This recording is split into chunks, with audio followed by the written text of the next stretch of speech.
Oi, salve, salve, saudações rubro-negras. Nós somos do Bate-Bola, Bate-Bola Rubro-Negro, que acontece todas as terças-feiras, às 21h30. E como nós, a grande maioria, ou melhor, a maioria, viemos do Twitter, a gente sente um pouco de falta de conversar, falar sobre o Flamengo, desculpe, fora da plataforma. Então, estamos criando esses pequenos vídeos, no máximo 10 minutos, para estar mais vezes junto de vocês. Eu estou aproveitando aqui, fazendo uma atividadezinha física leve, para poder servir de catarse, né, dos problemas que o Flamengo trouxe ontem, enfrentando o líder, ou melhor, o líder ao contrário, né? O lanterna da competição, tomando 16 chutes a gol, tomando um sufoco, empatamos porque Deus é Pai, São Judas Tadeu está na área, e aí a gente vai lutando. Estamos na rua, já viu, né? Tem de tudo, cachorro, mas não faz mal, a importância é a gente estar aqui conversando com vocês. Do jogo não vou falar muito, porque tem o Rafael Pacheco, que é um visionário, tem o Wagner Neto, que é um estudioso de futebol, o coração dele está no Flamengo, mas a cabeça está no Barcelona. Então a gente, e o Prime daqui a pouco vai gravar um vídeo específico sobre o jogo. Só queria falar com vocês algumas pequenas coisas. Vejam bem, por que o cara bota o Gerson recuado? Por que o cara bota o Everton Ribeiro desde o início do jogo? A gente sabendo que ele não tem mais vitalidade. Ah, bom, é bom jogador, tem história no Flamengo, tudo isso a gente sabe, mas ele tem pouca intensidade, né? Já não aguenta o tranco, principalmente entrando no princípio do jogo. O Bruno Henrique, a gente sabe que precisa de espaço. Por que ele ontem não teria começado com o Cebolinha e posto o Bruno Henrique no segundo tempo, assim como o Everton? Enfim, são essas coisas que a gente não entende, né?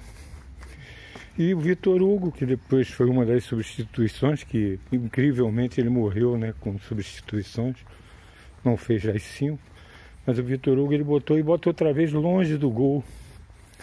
Os próprios fatos estão mostrando para ele onde o cara gosta de jogar, onde o cara joga melhor, né, perto do gol.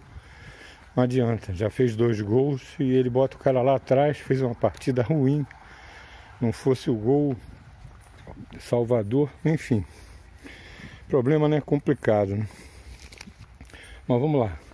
A gente tem visto aí, agora a partir desse sucesso relativo do São Paulo, uma onda da Dorival Diola.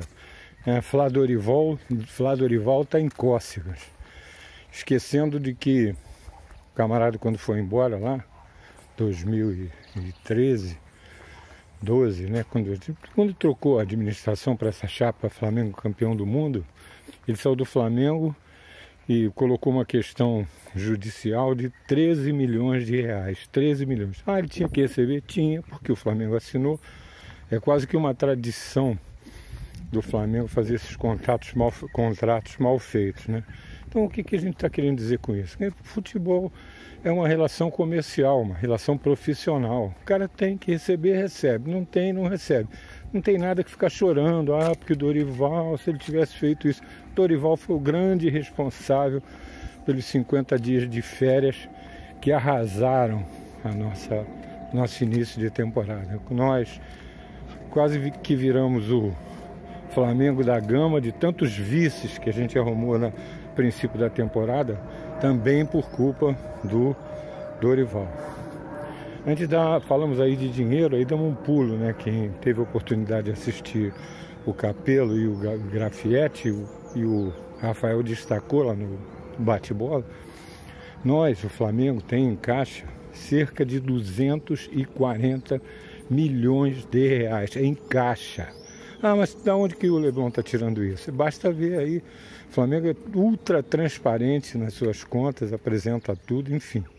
É só olhar. Esses 240, eles representam praticamente metade da receita de todos os outros times. E encaixa.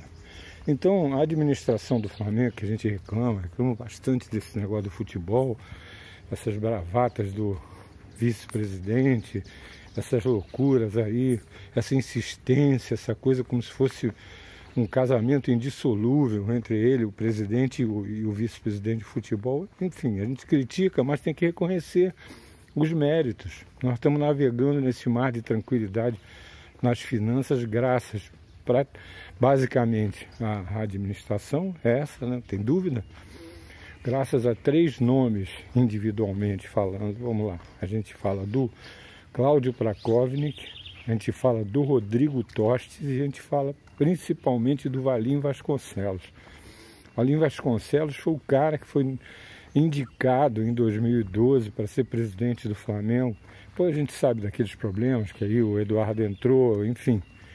Mas esses 3 homens são os 3 gigantes em cima que montaram a plataforma que faz com que o Flamengo seja gigante, né, do futebol. Temos dinheiro para comprar o que quiser. Ah, mas por que não vai lá e compra o Claudinho, não compra o Wendel? Porque a vida financeira não é feita de impulsos, ela é feita de reflexões. A gente precisa pensar antes de fazer as coisas, né? Então, aí a gente vê o que está acontecendo. Lá também, em 2012, quem teve a oportunidade de ver, eles, mais ou menos, não foi explícito, mas foi tacitamente umas metas, uma direção, uma diretrizes em relação à base. A nossa base seria fonte de recursos e fonte de talento. Então, é isso mesmo, não tem jeito. Futebol, quem manda no futebol, quem manda no mundo mesmo é o dinheiro, né? Então a gente vê, o europeu vem de lá, toma da gente, a gente vai aí, sai tomando dos outros clubes e a vida vai fazendo isso, vamos botando dinheiro em caixa, vamos fazendo essa belíssima arrecadação financeira para que o Flamengo possa ter condição de seguir a vida dele bom. Então, França agora vai sair, não temos dúvida, né? Ou vai para o Newcastle, o Crystal Palace ou Chelsea. Se fosse eu, talvez, eu não sei se há diferenças absolutas entre as propostas, mas se fosse eu, iria para o Chelsea. Por quê? Senão vai acabar disputando lá a Liga Europa, a Liga da Confederação, aquelas porcarias, 2ª e 3ª divisão da Europa. Ah, mas isso aí vai ficar, Lebron, com o bolso cheio de dinheiro. Tudo bem, qualquer transação para a Europa enche o bolso do dinheiro, né? Vamos ver se tem mais alguma coisa que eu possa... Ah, e esse empréstimo que a gente estão cogitando, já dando como certo, né, do Matheus Gonçalves para o Red Bull, certamente tem alguma ligação com o percentual que eles têm, né? Dizem, Mário estava falando comigo, 20%, né, do passe do cara, quer dizer, talvez seja um acordo aí, ó, me empresta o cara que eu vou facilitar no Claudinho, capaz, né? A gente sabe, tem coisas que a gente não sabe. Olha o cachorro aí do vizinho. Só não late quando o ladrão chega. Tá com a raiva de mim danada que eu tô passando e ainda falando, já imaginou? Que loucura, mas enfim. Basicamente é isso que a gente queria conversar com vocês, né? Desejar um bom dia, tá aproveitando aqui a atividadezinha física leve para fazer uma catarse daquela contrariedade de ontem. Não tem condição, né? 16 chutes no nosso gol, sofrimento para empatar com o Lanterna. O Sampaoli tem a culpa dele. Eu até não sou crítico radical, nem adepto do mandar embora mais uma vez. Até não é medo, não, negócio de multa rescisória. A gente já falou lá no bate-bola uma opção de vezes. Multa rescisória de treinador é um troço que existe no mundo inteiro. E as da Europa ainda são astronômicas perto da gente. Já falamos lá, né, que o Conte foi para ser demitido, recebeu 30 milhões de libras. Imagina isso, a 6 pratas, 30 milhões vezes 6, 180 milhões de multa rescisória. A vida é isso, né? Enfim. Então, eu não sou adepto de mandar o cara embora, mas vejo que erra muito, né? Nessas coisas, essa insistência.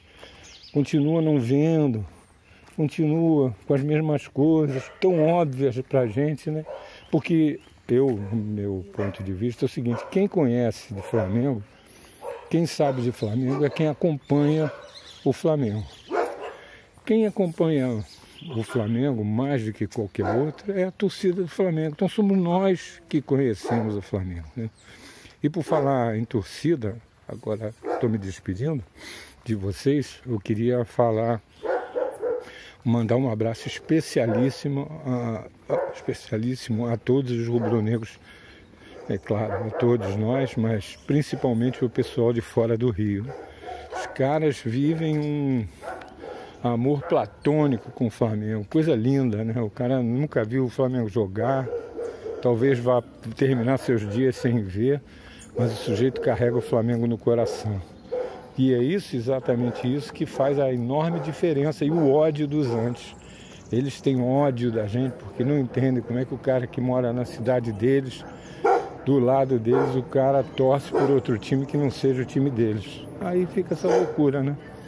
Tá certo, gente? Então, bom repouso para vocês, melhor do que... Ainda bem que esse jogo foi sábado, né? Como eu estava falando ontem, naquela fase viniciana de Vinícius de Moraes, porque hoje é sábado, Ainda bem que o jogo foi sábado, que a gente tem o domingo para poder espairecer, né? Arejar a cabeça, e não é aquele jogo no domingo, final do dia, último horário, é o pior. Que aí a gente tropeça, começa a segunda-feira desesperadamente mal, né? Eu queria, mais uma vez, mandar um abraço forte para vocês todos, as nossas saudações rubro-negras, e estamos juntos. Dá um pulo lá no Bate-Bola, 21h30, terça-feira. Se puder, ajuda a gente lá, dá like, né? Porque, infelizmente, o YouTube é assim. Vive disso. E faz umas exigências. Agora que fizemos a volta, o Mário fez uma consulta, recebemos uma lista de tarefas a fazer quase que absurdas, né? Quase que eles fizeram a gente desistir antes de voltar. Mas enfim, um bom dia para vocês, saudações rubro-negras, muito amor ao Flamengo e muita paixão ao Flamengo. Vamos juntos, gente.